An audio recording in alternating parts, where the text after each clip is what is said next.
Welcome back to Daily Cooks. Now, in a moment, Jun, Joe and Ed will demonstrate that peanut butter has culinary uses extending beyond that of a simple sandwich filling. But first, I'm going to show you how to achieve baked potato perfection. Let's have a look at potatoes first. Generally, we're looking for a floury potato for a baked potato, a jacket potato. Here, I've got a little King Edward.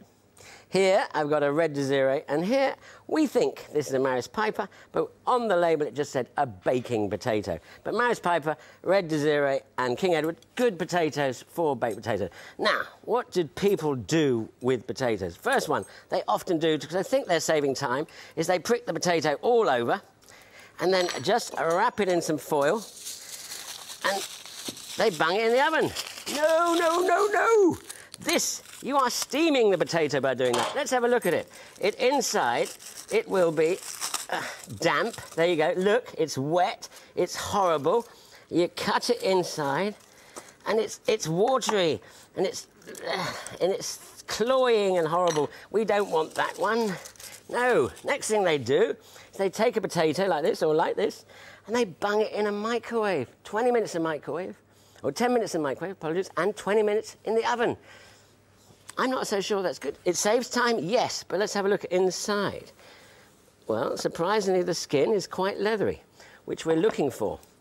The potato is not bad at all. So maybe I'm going to have a little rethink about microwaves and potatoes. That doesn't look too bad at all.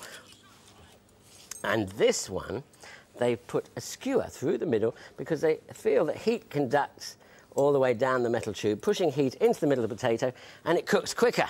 Shall we see if it... Well, it's certainly cooked, and it's not too bad at all. But personally, what I'm looking for in a jacket potato, I'm looking for a crispy skin and a fluffy middle, OK?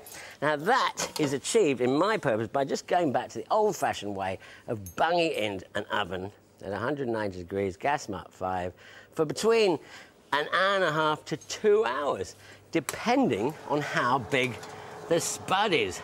Now, look, this is a little monster here. And what I did to this was I took a potato and I just brushed it with a tiny little bit of oil, not too much, rubbed it all over like that, and then just a little rock salt all over, put it on there, bunged it in the oven. As I say, 190 degrees, not as hot as you think. To get the skin nice and sort of almost sort of slightly, you can hear, slightly sort of hard and crispy, which I like, is like a potato wedge. That's what you want to do. And you've got to cook it a long time, OK? So that's what we want. We want that crackling noise as you cut through the skin. And there. You've got it. Look at that. It's so fluffy and nice. And that's what you want to do as you serve your potato. Just fluff it up. And this is so good. It deserves some butter, like that. It deserves some sour cream, like that. It deserves some chives. And think about it. It deserves all sorts of other fillings, because the potato itself is actually, a medium-sized potato is only about 80 to 90 calories, so it is a very healthy product. Add different fillings, of course, you're adding to the calories. But that is what you want, a good, fluffy baked potato with a crispy skin. Stick to it, promise you, that's the best. Now, before battle...